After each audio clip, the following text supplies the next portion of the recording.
Bonjour tout le monde, bienvenue à cette 6e édition de votre bulletin de nouvelles locales de la MRC de Maria-Chapdelaine.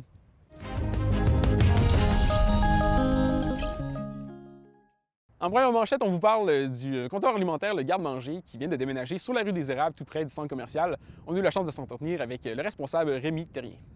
Le comptoir d'aide alimentaire, c'est un nouveau service du garde-manger. C'est un service, ça faisait longtemps que la communauté attendait. Dans le sens, quand je dis que longtemps, on parle de 8-9 ans facilement. Le garde-manger est ouvert officiellement depuis août 2011. Puis dès les débuts, on s'est rendu compte que même le garde-manger, on vend des produits à prix coûtant aux personnes à précarité financière. Mais on se rendait compte que même si les gens achetaient, il y avait quand même besoin de dons alimentaires pour compléter leur garde-manger.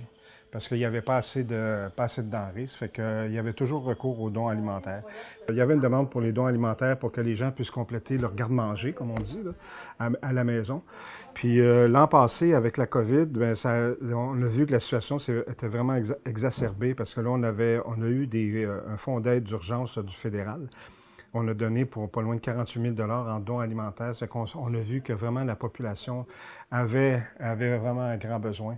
Puis ce que ça nous a permis de constater aussi l'an passé, c'est qu'il y avait beaucoup de demandes qui venaient du secteur d'Olbeau. Fait que il s'est produit, ça fait comme je disais, ça fait des années qu'on cherchait un local, puis il s'est produit vraiment une opportunité qui est puis vraiment tombée du ciel. C'est le Lucier Dale Parizeau, qui est le propriétaire des lieux, qui nous a offert gratuitement l'utilisation de l'espace pour pouvoir s'installer. On a eu tout ce qu'il fallait au niveau de la communauté, au niveau local, avec DCMC puis avec Santé publique, pour être capable de combler nos besoins en termes d'équipement. Puis, Lucie Edil Parizeau qui nous offrait ce beau local-là gratuitement. Alors, on a dit, bon, ben là, c'est le temps d'ouvrir le comptoir. Ça fait que c'est comme ça que la démarche s'est faite.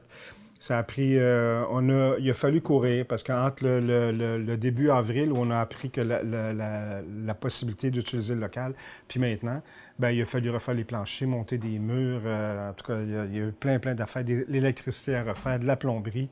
Ici, c'est vraiment un point de service où on va faire que des dons alimentaires. Il n'y a pas de vente d'aliments ici. C'est vraiment que des dons alimentaires.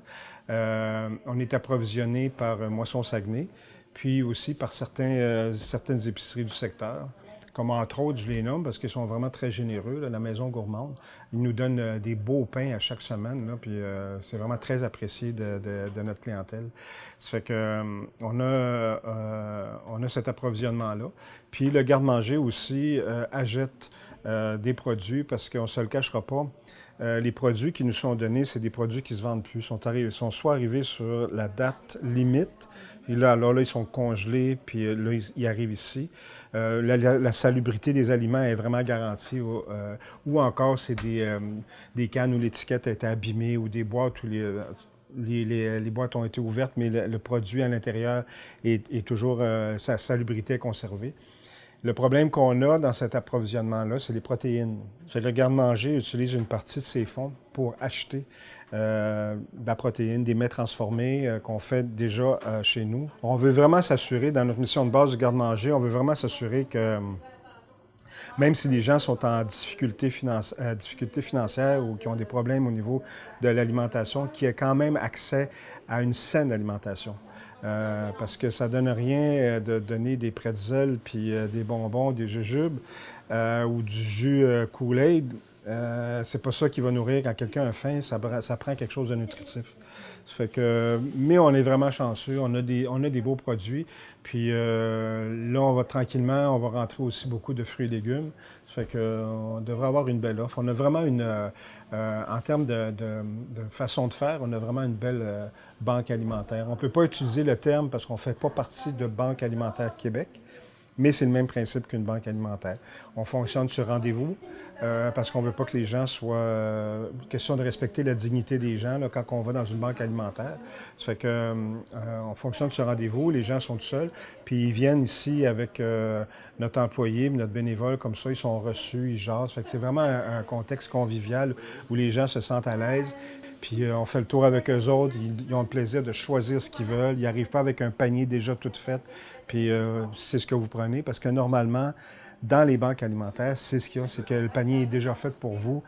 Ils ont le même principe que d'une épicerie, là. Ils se promènent avec un petit chariot, puis ils ramassent tout, puis ils parlent de toutes sortes d'affaires. Ça fait que c'est vraiment convivial, là. Oui, on reçoit les dons, puis effectivement, que ce qui est préférable pour nous autres, c'est les dons en argent, parce que ça nous permet d'acheter de la protéine fraîche. C'est ça qui est le but de la chose. Comme, mettons, là, à l'automne, on va probablement avoir à acheter, mettons, du bœuf haché ou des choses comme ça, en paquets déjà préportionnés, pour permettre aux gens d'avoir une alimentation plus satisfaisante. Il faut se le dire, dans la MRC, on a vraiment un beau réseau d'aide alimentaire. Il y en a dans toutes les petites communautés. On se parle, on travaille beaucoup à tenir ce réseau de partenaires-là serré pour ne pas échapper des personnes. Mais il y en a malgré tout qui se retrouvent en dehors du réseau. Fait qu'en ayant pignon sur rue ici, bien, comme ça, on va être sûr qu'ils vont pouvoir avoir un accès en situation d'urgence.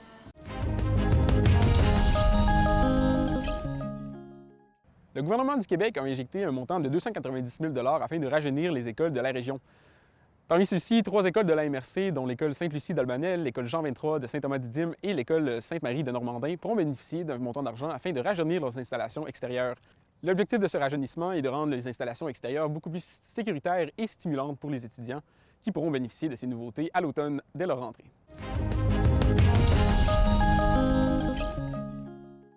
Les jeunes de la région auront la chance de bouger cet été puisque le camp Multisport Optimis a vu le jour cet été à Dolbeau-Mistassini. Plusieurs jeunes auront la chance de participer à une panoplie d'activités qui est offerte par différents organismes de la région. On en a parlé avec Mme Elisabeth Martin, qui est responsable et aussi kinésiologue chez les jeunes. C'est une demande qui avait été faite au début pour faire des activités pour les jeunes de 12 à 15 ans. Donc, tu sais, souvent, là, ils vont 15 jours jusqu'à peu près 11 ans. Puis rendu à 12 ans, il n'y avait comme rien qui était offert pour eux. Fait que l'idée, c'était un peu ça, c'était d'offrir des activités pour ces jeunes-là. Puis c'est de là qu'est partie un petit peu la demande. Puis après ça, on est venu avec l'idée, là, justement, d'aller solliciter les organismes sportifs dans le secteur pour leur offrir de donner, dans le fond, une clinique de sport dans le cadre du camp. Une clinique d'à peu près 1h30, 2 heures, puis où ils peuvent présenter leur sport, où ils peuvent vraiment initier les jeunes puis leur faire tester là, leurs différentes méthodes d'entraînement. Donc, c'est ça. Fait que j'ai contacté plusieurs organismes, puis la majorité ont répondu là, avec vraiment beaucoup d'enthousiasme, surtout que on faisait une pierre deux coups un petit peu avec la pandémie où ils ont été arrêtés vraiment longtemps. Donc là, ça leur permettait un petit peu de relancer leurs activités, de promouvoir leurs activités. Donc pour ça, les organismes ont tous été super emballés, sont super ouverts, puis ont participé avec beaucoup beaucoup d'enthousiasme. Puis à date, là, on a 2 journées de fête, puis les 2, c'était vraiment super, comment c'était organisé, comment ils ont organisé leurs activités, comment ils ont géré tout ça. Puis en même temps, mais ça permet aux jeunes de découvrir les sports qui sont offerts ici aussi. Parce que souvent, ils ont besoin de... Des fois, ils ont besoin, mettons, de s'inscrire dans le sport, de s'inscrire dans l'activité. Puis après ça, de le tester plusieurs semaines. Là, ça leur permet en une semaine, tester 5 sports différents pour voir qu'est-ce qu'ils aiment mieux, qu'est-ce qu'ils aiment faire. Mais on a vraiment eu une multitude d'organismes qui nous ont aidés justement avec chaque activité pour le camp. Là, ils ont tous accepté vraiment généreusement de donner de leur temps pour faire l'activité. Donc, premièrement, on a eu le club d'athlétisme du 1000. Après ça, on a eu le CrossFit, dans le fond, le CAPS de Dolbeau-Mistassini. On a le vélo de montagne avec le centre plein air d'Omiski. Ensuite, on a le judo, le club de judo qui est situé à Mistassini. On avait le pickleball aussi, qui est nouveau à l'Arena de Mistassini, qui ont du matériel, qui vont nous prêter leur matériel. On a aussi le club de triathlon 33 qui vont nous donner un atelier de triathlon. Puis, dans l'autre semaine, on va avoir la gymnastique, donc ici, là, avec les nouvelles installations de Madilutte. On a aussi de la natation, où, en collaboration avec le club de natation, là, les jeunes vont vraiment pouvoir vivre un entraînement de natation. On a aussi on va retourner aussi en vélo de montagne là, avec le deuxième groupe de jeunes. Puis, on va aller à l'escalade aussi du Haut-Clocher. Fait que ça fait pas mal le tour pour les organismes sportifs, mais on a aussi d'autres organismes là, comme ou d'autres partenaires, en fait, là, comme l'épicerie communautaire du garde-manger qui sert pour les collations des jeunes. Donc, ils nous ont aidés vraiment à trouver là, des collations santé pour les jeunes pour chaque jour du camp. Puis, on a les écoles secondaires des Grandes-Rivières, en fait, là, le bâtiment Jean Dolbeau qui nous prête du matériel sportif pour nos petites activités sportives aussi ici au complexe. Parce que dans une des journées, en fait, là, on a une journée qui est tournoi et jeux sportifs et tournois, là, et course à obstacles, en fait. Fait qu'on va initier un petit peu les jeunes à de la course à obstacles pour travailler différentes habiletés, ce qu'ils ne font pas dans leur sport d'habitude. Mais aussi faire des petits tournois, là, étant donné qu'il n'y a pas eu beaucoup de compétitions là, justement dans la dernière année et demie. Fait que ça va leur permettre de faire des petites activités comme ça, puis de faire une petite compétition aussi entre les jeunes. Puis on a le bâtiment Le Tournant qui nous prête des vélos de montagne pour l'atelier de vélos de montagne. On a une belle collaboration financière aussi, surtout du Club des Optimistes. C'est ce qui nous permet en fait d'offrir le camp à un moindre coût un petit peu pour les jeunes. Donc, c'est un coût qui était vraiment intéressant, un coût de 25 $. Donc, c'est vraiment intéressant pour 25 $ de tester 5 sports différents. Puis, c'est ça, c'est un coût ça nous a permis de réduire pas mal les coûts associés à ça. Pour cette année, c'est vraiment un projet pilote. Donc, on s'est dit, on va ouvrir 2 semaines. Puis là, surtout avec la COVID, on avait certains ratios à respecter aussi. Fait qu'on avait un ratio de 15 jeunes par moniteur à respecter. Donc, ça fait qu'on a deux groupes de 15 en fait différents. Donc, on garde une seule bulle pendant toute la semaine de 15 jeunes. La semaine prochaine, c'est un groupe de 15 jeunes différents.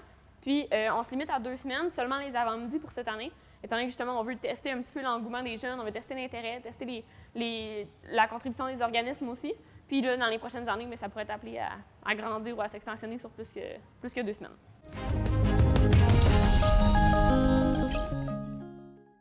Soucieuse d'améliorer la sécurité sur ses plages, la Ville de Debout-Mistassini a mandaté la Société de sauvetage du Québec afin qu'elle émette un audit de sécurité sur les plages municipales ainsi que sur la plage de Vauvert.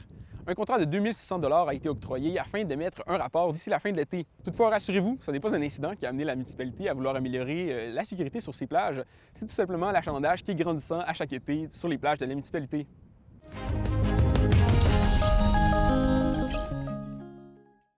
Avec l'été qui est déjà bien amorcé, plusieurs attraits touristiques de la région ont ouvert leurs portes. C'est notamment le cas de Dan Nature qui a quelques mots à vous adresser en ce début de saison.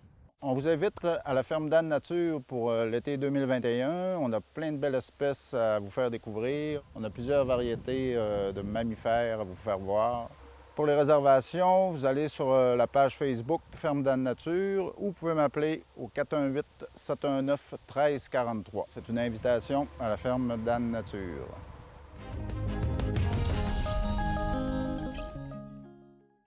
C'est ce qui met fin à cette 6e édition de votre bulletin de nouvelles locales. On se dit à la semaine prochaine et prenez soin de vous.